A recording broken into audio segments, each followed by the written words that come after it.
Gaza से Iraq तक double युद्ध शुरू।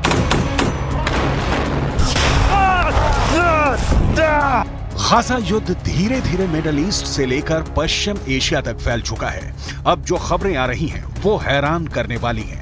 पिछले 80 दिनों में इजरायल और हमास के बीच छिड़ी जंग में डबल युद्ध शुरू हो चुका है।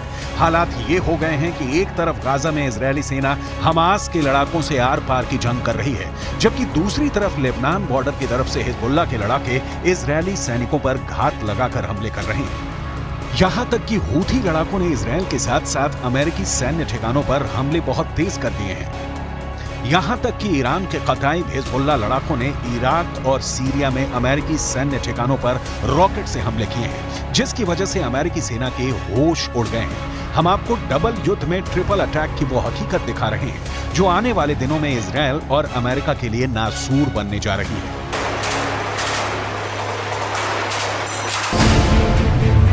हमास, हिजबुल्लाह और हूथी इजरायल अमेरिका पर भारी। 80 दिन बाद भी गाजा युद्ध में हमास की ताकत उतनी कमजोर नहीं पड़ी है जैसा इजरायल दावा कर रहा है। भले ही प्रधानमंत्री नेतन्याहू और उनकी सेना के टॉप कमांडर दावा करें कि इजरायल की आईडीएफ ने पूरे उत्तरी गाजा पर कब्जा कर लिया है, लेकिन हकीकत में अभी भी हजारों हमास लड़ाके इजरायली सेना पर घात लगाकर भीषण हमले कर रहे हैं। हमास के टॉप कमांडर और दक्षिणी गाजा में खान यूनुस के कसाई के नाम से मशहूर याह्या सिनवार ने दावा किया है कि अब तक की जंग में हमास के लड़ाकों ने 1500 इजरायली सैनिकों को मार डाला है। हमास के कसाई का दावा, मार दिए 1500 इजरायली सैनिक।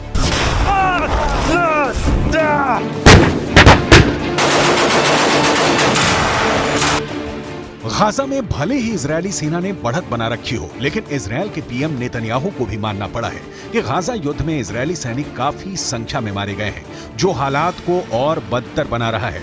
इजरायल खुद मान चुका है कि उसके 475 से ज्यादा सैनिक अब तक जंग में मारे जा चुके हैं।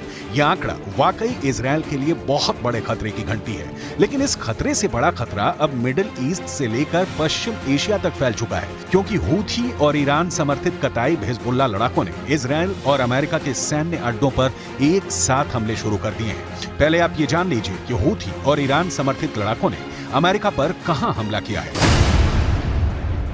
अमेरिका ने यह तो नहीं बताया है कि ईरान समर्थित लड़ाकों ने अमेरिकी सेना पर कब हमला किया था, लेकिन यह जरूर बताया है कि उत्तरी इराक में मौजूद अमेरिका के एरबिल एयर बेस पर ड्रोन से हमला किया गया था। अमेरिका के रक्षा सचिव लॉयड ऑस्टिन के मुताबिक इराक में अमेरिकी सैनिकों पर यह हमला ईरान समर्थित कताई हिजबुल्लाह के लड़ाकों ने किया था। इराक में ईरान समर्थित कताई हिजबुल्लाह के लड़ाकों के इस हमले में वैसे तो कई अमेरिकी सैनिक घायल हुए, लेकिन 3 सैनिक बेहद गंभीर रूप से घायल हैं। कताई हिजबुल्लाह ने अमेरिकी सैनिकों पर ड्रोन से हमले कैसे किए, इसकी जानकारी नहीं दी गई और ना ही घायल अमेरिकी सैनिकों के नाम बताए गए हैं। इराक में कताई हिजबुल्लाह के हमलों से अमेरिका बौखला गया था। हमास, हिजबुल्लाह और हूथी इजरायल अमेरिका पर भारी। मिडिल ईस्ट से लेकर पश्चिम एशिया तक इजरायल और अमेरिकी सैन्य ठिकानों पर हो रहे हमले साबित कर रहे हैं कि ईरान रूस की शय पर अब जंग में खुलकर कूदने लगा है। हूथी चुन चुन कर समंदर में इजरायल और अमेरिकी जहाजों और टैंकरों पर हमले कर रहा है। यही वजह है कि अब अमेरिका ने ईरान के कताई हिजबुल्लाह के लड़ाकों पर ऐसा भीषण हमला किया है, जिसकी वजह से पश्चिम एशिया में जंग तेज होने के दावे किए जाने लगे हैं।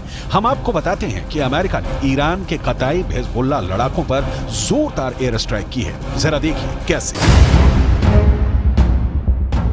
अमेरिकी रक्षा सचिव लॉयड ऑस्टिन के मुताबिक अमेरिकी सेना ने ईरान समर्थित कताई हिजबुल्लाह पर भीषण हवाई हमले किए हैं। कताई हिजबुल्लाह पर अमेरिका ने यह हमले इराक और सीरिया में किए हैं। सोमवार यानी 25 दिसंबर को अमेरिकी सेना ने कताई हिजबुल्लाह पर हमला किया था। लड़ाकू विमानों और मिसाइलों से ईरान समर्थित कताई हिजबुल्लाह लड़ाकों के 3 ठिकानों को अमेरिकी हमले में तबाह करने का दावा किया गया है। खबर के मुताबिक अमेरिकी सैनिकों के घायल होने के बाद राष्ट्रपति जो बाइडेन ने ईरान समर्थित मिलिशिया समूहों के खिलाफ जवाबी कार्रवाई करने का आदेश दिया था, जिसके बाद ये हमले किए गए। अमेरिकी सैन्य बलों ने इराक में कताई हिजबुल्लाह और कई समूहों की ओर से इस्तेमाल की जाने वाले 3 ठिकानों पर हमले किए। ये सटीक हमले इराक और सीरिया में अमेरिकी अधिकारियों के खिलाफ ईरान प्रायोजित मिलिशिया हमलों का जवाब है। कताई हिजबुल्लाह सरीखे समूहों ने एरबिल एयर बेस पर हमला किया था। इजरायल और अमेरिका इस वक्त मिडिल ईस्ट और पश्चिम एशिया में डबल युद्ध से जूझ रहे हैं। पीएम नेतन्याहू को लग रहा था कि हमास युद्ध विराम इजरायल की शर्तों पर जरूर करेगा, लेकिन अब खबर आ रही है कि हमास के टॉप कमांडर्स ने साफ दावा कर दिया है कि हमास सीज फायर नहीं करेगा और ना ही कोई समझौता, वो आखिरी दम तक जंग करेगा। गाजा पट्टी में इस वक्त उत्तरी गाजा से ज्यादा भीषण जंग दक्षिणी गाजा में चल रही है। हालात ये हो गए हैं कि इजरायल और हमास की जंग थमने की एक और उम्मीद को बड़ा झटका लगा है। 24 दिसंबर को इजरायली मीडिया रिपोर्ट्स में दावा किया गया कि हमास और इस्लामिक जिहाद आतंकी संगठनों ने इजिप्ट या कहें कि मिस्र के उस प्रस्ताव को ठुकरा दिया है जिसमें कहा गया था कि अगर ये दोनों संगठन गाजा की हुकूमत किसी तीसरी ताकत को सौंप देते हैं तो इजरायल परमानेंट सीज फायर कर देगा। लेकिन हमास के टॉप कमांडर्स ने इस प्रस्ताव को पूरी तरह से खारिज कर दिया है।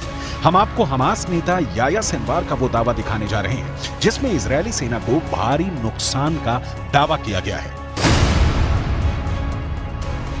हमास के कसाई का दावा, मार दिए 1500 इजरायली सैनिक।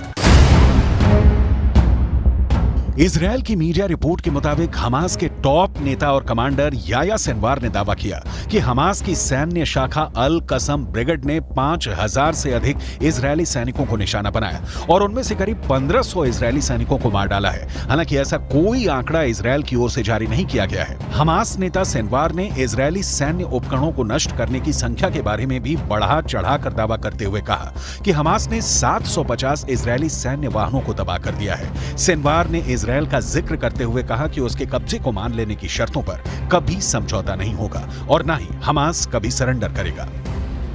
दूसरी तरफ इजरायल के प्रधानमंत्री बेंजामिन नेतन्याहू ने गाजा का दौरा किया है और साफ शब्दों में कहा है कि हम फिर साफ कर देना चाहते हैं कि इजरायली सेना इस जंग को तब तक बंद नहीं करेगी जब तक वो गाजा में मौजूद हर आतंकी संगठन का कब्जा खत्म नहीं कर देती। אמש שוחחתי שוב עם הנשיא ביידן. אני מעריך את עמדתה האיתנה של ארצות הברית במועצת הביטחון, עמדה שתומכת במאמץ המלחמתי שלנו. אמרתי אתמול לנשיא ביידן שאנחנו נילחם עד לניצחון המוחלט. ייקח כמה זמן שזה ייקח. हालांकि इजरायल के भीषण हमलों से गाजा लगभग तबाह हो चुका है। जरा देखिए फिलिस्तीनी किस हालत में पहुंच चुके हैं। इजरायल के ऑपरेशन स्वॉर्ड ऑफ आयरन के तहत इजरायल ने सबसे ज्यादा भीषण हमले उत्तरी गाजा में किए हैं। साल 2023 में गाजा पट्टी में हुए इजरायली हमलों में अब तक 1 लाख से ज्यादा इमारतें गाजा में तबाह हो चुकी हैं। उत्तरी गाजा की लगभग 11 लाख की आबादी में से 85% फिलिस्तीनी हमास समर्थक भाग चुके हैं। ज्यादातर फिलिस्तीनी उत्तरी गाजा से दक्षिणी गाजा की तरफ भागे हैं। इजरायल की आईडीएफ का दावा है कि उसने 7 अक्टूबर से अब तक 22,000 से अधिक टारगेट्स पर हमला किया है और उन्हें तबाह कर दिया है। 80 दिनों से ज्यादा की जंग में इजरायल ने हमास के हर उस ठिकाने को तबाह किया है जहां से हमास या तो हमला कर रहा था या फिर उसके लड़ाके छिपे हुए थे। अमेरिकी मीडिया की रिपोर्ट के मुताबिक इजरायल ने दक्षिणी गाजा में भयानक बमबारी शुरू कर दी है। दक्षिणी गाजा में इजरायली वायुसेना 907 किलो के सैकड़ों बम गिरा रही है। एक्सपर्ट्स के मुताबिक अमेरिका ने भी किसी देश के रिहायशी इलाके में इतने बम नहीं गिराए हैं। कुल मिलाकर हमास, हिजबुल्ला और हूथी तीनों संगठनों के लड़ाके इजरायल और अमेरिका से लंबे युद्ध की तैयारी में जुट चुके हैं। चीन, ईरान, रूस की शह पर अब मिडिल ईस्ट और पश्चिम एशिया में ऐसा डबल युद्ध शुरू हो चुका है जो नए साल में तीसरे विश्व युद्ध का बड़ा कारण बन सकता है।